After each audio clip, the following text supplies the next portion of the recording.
I'm joined now by Ben Rhodes, former Deputy National Security Advisor and MSNBC contributor. He's the author of the new book, Smash Succession, The World as It Is. There it is.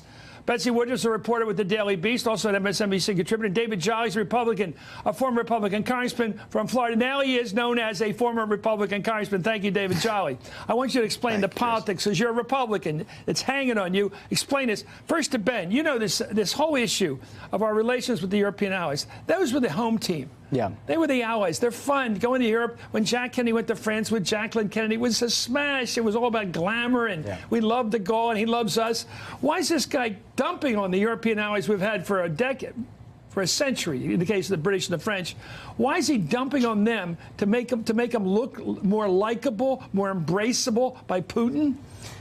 Well, look, you couldn't script this week better if you were Vladimir Putin, because what he wants above anything else is the collapse of the Western alliance, divisions within NATO. Like his whole world collapsed. That's what he wants. And to have the President of the United States go and essentially be creating turmoil in our closest alliance before he goes hat in hand to Putin in a very solicitous way, he couldn't ask for anything better. And people should remember, it is your friends and it is a great place to visit, but after 9/11, they were with us in Afghanistan. They're the ones who invoked the Treaty of Common Defense. They fought and died with us in the mountains of Afghanistan. What he's putting at risk is the next time we need them, maybe they're not going to be there for us. Or when Putin wants to intimidate Eastern European countries who count on us for their survival, well, maybe they feel like they can't count on us. They're going to reach out to Putin instead. What's in his head, Betsy?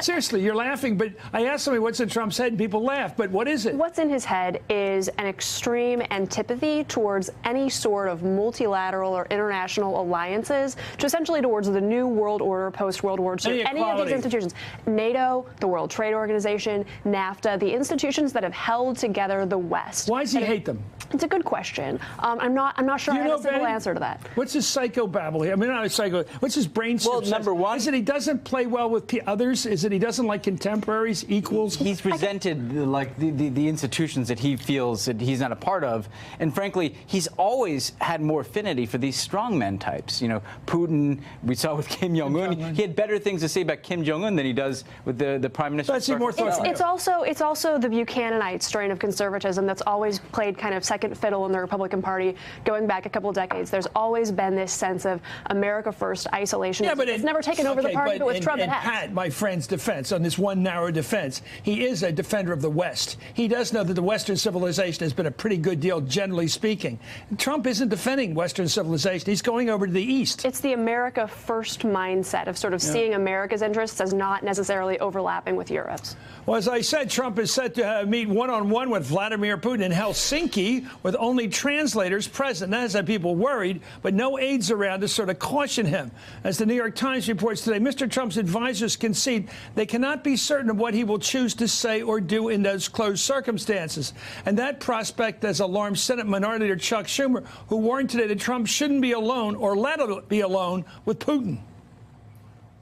I'm worried that the word on the president's lips would be da, yes, to anything that Putin says. So I don't think he should be in the room alone with him.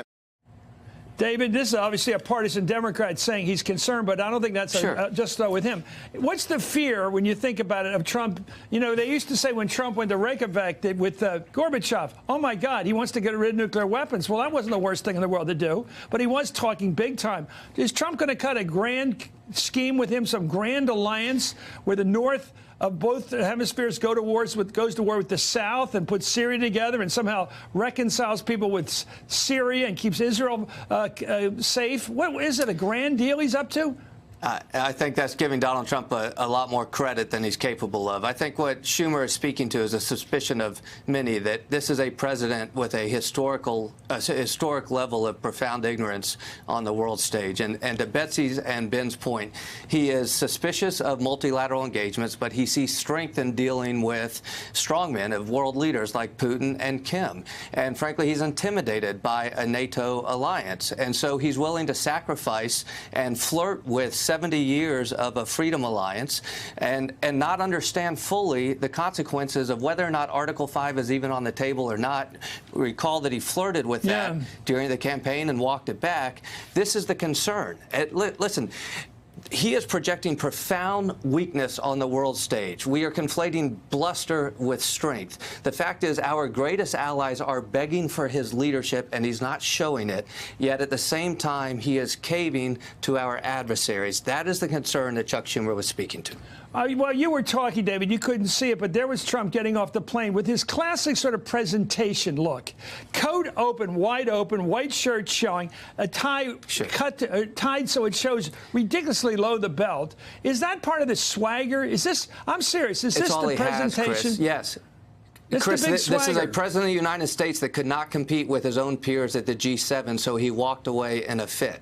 This is a president who thinks that he has a contract with Kim, but we all know in diplomacy that does not actually exist. He sells only one thing to his base with his strength, and that strength, to sell that strength requires an adversary. It requires him to appear with strongmen like Putin, as though this is something a former president never did. There's a reason former presidents never did what this president's doing. It's because it's wrong for the national security interests of the United States. Well, President Trump's cavalier attitude towards America's allies earned him a public rebuke today from European Council President Donald Tusk. Let's watch him in action. Dear America, appreciate your allies. After all, you don't have that many. You don't have that many allies. Well, following that smart remark, everybody's doing that now. President Trump attacked the EU on Twitter, saying the European Union makes it impossible for our farmers and workers and companies to do business in Europe, and then they want us to happily defend them through NATO and nicely pay for it. Just doesn't work. Well, I think there's, I'm going to ask you, Ben, you don't like doing this kind of thing, but this question of brain soup, why does Trump behave the way he does? Is it all mental, or is it something psycho about it, why he has to strut like that? We're just watching this stuff. Putin struts, he struts, little Kim Jong-un struts in his, shorter way, but they do it. I think you don't want to do this, do you? No, I'll go there for a second, which is I think that the only part of the presidency that he seems to be attracted to is not doing the homework. Not getting in the room and negotiating, walking away from the G7 communique, blowing up NATO consensus. The only part he likes is a spectacle. He likes being the center of attention. He likes that everybody in the world is going to be talking about this meeting with Putin, just like everybody in the world was talking about the meeting with Kim. I don't think he has any idea what he's trying to get out of this meeting with Putin, and I'm sure that Putin knows exactly what he wants. You think he is an 8-year-old?